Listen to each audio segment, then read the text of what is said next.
stick to being able to be disciplined and follow up? I think it's a combination of things, but the primary book that I want to reference would be The Willpower Instinct. And it really, I'm not sure if you guys have read it, but it ends up talking about, and funny enough, I haven't finished it because I've jumped to other books. But what I've read, it just makes so much more sense. Anytime I get into it, I start from the beginning. I was like, all right, cool. Let me see how far I can get into the book, right?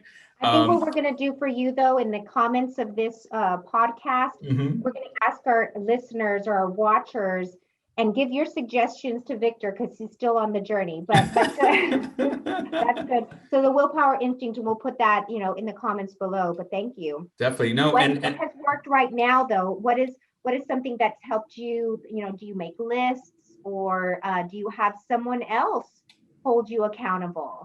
yeah. So again, I'll take it back to the book. I was able to read enough of it to develop bursts of discipline, right? So it wasn't only about keeping myself disciplined, but keeping myself motivated and excited.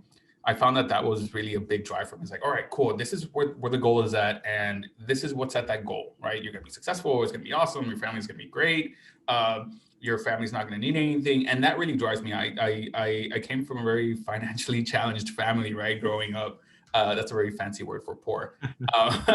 So so I grew up needing a lot of things, not needing a lot, but wanting a lot of things and not being able to have them. And I remember that being such a terrible feeling. My parents having to tell me, no, not right now, or we'll see what happens, right? So I'm like, hey man, no, that's terrible. I want this thing, right? So Yeah. I don't want my family to go through that again. And that was one of the biggest motivators. Hey, you know what? What's motivating me to start my own business and be financially free? But again, to go back to your question, I read enough of the book to give me small bursts of discipline, to the point where I had small bursts of success within my business, right? And once I was able to, like, in one of those bursts, it actually extended over a couple of months. I had enough money to tell my wife, hey, you need to stop working and come work with me, right? More than anything. So she was actually assisting an attorney here in Laredo. And I'm like, well, if you could do that for him, like if you're keeping him accountable and you're creating agendas and tasks and a planner for him, why don't you come in and invest your time over here? And she's like, well, it's because I'm the only reliable source of income right now, because of my issue.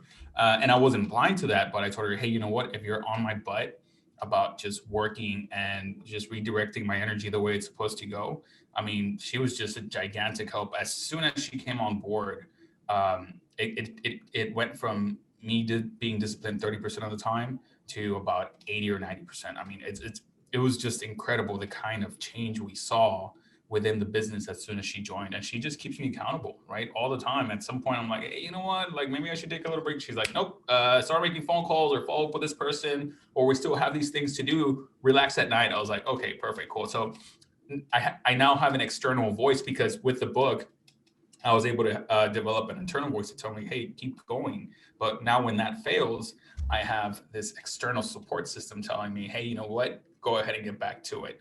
So